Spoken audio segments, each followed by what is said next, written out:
नमस्कार, स्वागत है आपका इंडिया न्यूज 28 में। ये बात करते हैं मध्य प्रदेश की कुछ खास खबरों की। मध्य प्रदेश की रीवा में विकास यात्रा नहीं विनाश यात्रा, पैसे और प्रशासन का गलत उपयोग कर रही भाजपा प्रताप भानु। खबर रीवा से है, जहां एक तरफ भारतीय जनता पार्टी संत रविदास जयंती के अवसर पर पूरे जिले में विकास यात्रा निकाल रही है, तो वहीं कांग्रेस ने भी संत शिरोमणि संत रविदास जयंती के अवसर पर कार्यक्रम का आयोजन किया। इस दौरान संभागीय प्रभारी प्रभात भानु शर्मा ने संत रविदास जयंती के व्यक्तित्व पर प्रकाश डालते हुए कहा कि भारत का संविधान संत रविदास जी के विचार और सोच पर आधारित है और भारत के संविधान की सोच कांग्रेस की कार्यशैली पर है। वहीं भाजपा की विकास यात्रा पर निशाना साधते हुए प्रताप भानु ने कहा कि इनकी विनाश यात्रा है, ढकोसला है, कर्मचारियों की यात्रा है, धन का दुरुपयोग किया जा रहा है, कोई काम किया नहीं, सभी योजनाएं ठप पड़ी हैं। आइए आपको सुनाते हैं किस तरह से प्रताप भानु ने भाजपा पर निशाना साधा है। रीवा संभाग ब्यूरो राजीव तिवारी की रिपोर्ट। नहीं, आज संत शिरोमणि रविदास जी की जन्म जयंती है और वो एक ऐसे समाज सुधारक हमारे भारत की पुण्य भूमि पर जन्म लिया जिन्होंने समाज सुधार के साथ साथ चिंतन भी दिया, देश के लिए, समाज के लिए चिंतन दिया। और उनका सोच कितना ऊंचा था, जैसा राजेंद्र शर्मा जी ने कहा कि गुरु ग्रंथ साहब में भी उनके कम से कम 40-45 दोहे हैं, जो मन चंगा तो कठौती में गंगा, एक वाक्य में पूरी हृदय की भावना उन्होंने कह दी। और हमारा लक्ष्य यही है कि आज जो लोगों ने संकल्प लिए हैं और कांग्रेस का संदेश गया है कि भारत का संविधान संत रविदास जी के विचार पर, सोच पर आधारित है और भारत के संविधान का सोच कांग्रेस की कार्यशैली में है।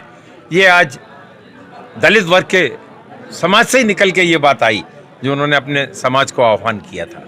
भाजपा आज विकास यात्रा निकाल रही है संत रविदास जयंती कैसे? ये एक ढकोसला है, ये विनाश यात्रा है, पूरे कर्मचारियों की यात्रा है। इसमें पैसा और धन दुरुपयोग किया जा रहा है, आम जनता का काम कुछ किया नहीं।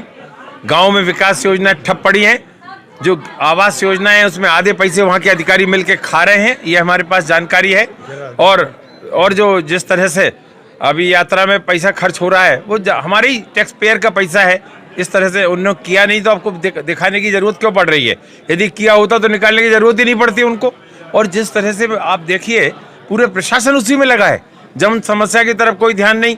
कह रहे नल लग गया, क्या नल लग गया तो पाइपलाइन नहीं बिछी, पाइपलाइन बिछ गई तो आपकी टंकी नहीं बनी। इनकी घर घर की नल योजना तो फेल हो गई पूरी तरह से, भ्रष्टाचार का अड्डा बन गया है, सड़कों में भ्रष्टाचार हो रहा है। ये कह रहे हैं प्रधानमंत्री आवास योजना, देखो तो जरा, अधूरे घर रह रहे हैं, उसे लोन लेके घर बनाना पड़ रहा है। आज 2.5 लाख की जगह उसे 1 लाख 1.25 लाख रुपया मिल रहा है, बाकी पैसा कहाँ जा रहा है?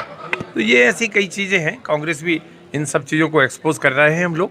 और अभी आपके सामने जिला पंचायत के वो हमारे प्रजापति ने, दाऊराम प्रजापति ने बताया, गंगेर से आ रहे थे तो क्या हालत थी, बैठने वाले लोग नहीं थे और लोग पूछ रहे थे हिसाब, विकास यात्रा नहीं, वो कह रहे हैं हिसाब यात्रा दो, आप अपना हिसाब दो हमारे लिए। भाजपा का कहना है कि 50 वर्ष के बदले 20 वर्ष के विकास की गाथा गा रहे हैं। ऐसा इस तरह के शिगोफा देने में उनकी मास्टरी है। हम तो हिसाब पूछ रहे हैं उनसे 18 साल का, जो काम तुमने 18 साल में नहीं करे, अब क्यों उनका क्लेम कर रहे हो? आपने 18 साल में किसान का कर्जा माफ नहीं किया, 10 लाख लोग मध्य प्रदेश में बेरोजगार हैं, उसकी तरफ आपका ध्यान नहीं है। आप किसान की जो वसूली हो रही है, जो भ्रष्टाचार हो रहा है, उस पर कोई अंकुश नहीं है। जो उसका वो जो खसरे की नकल मिलती है, 500 और 1000 रुपया देके वो खसरे की नकल ले रहा है, उनके बंटवारे, पारिवारिक बंटवारे नहीं हो रहे हैं। जितना ये झूठ का ढिंडोरा पीट रहे हैं, ये झूठ का ढिंडोरा पीटने की यात्रा है, विकास यात्रा नहीं है।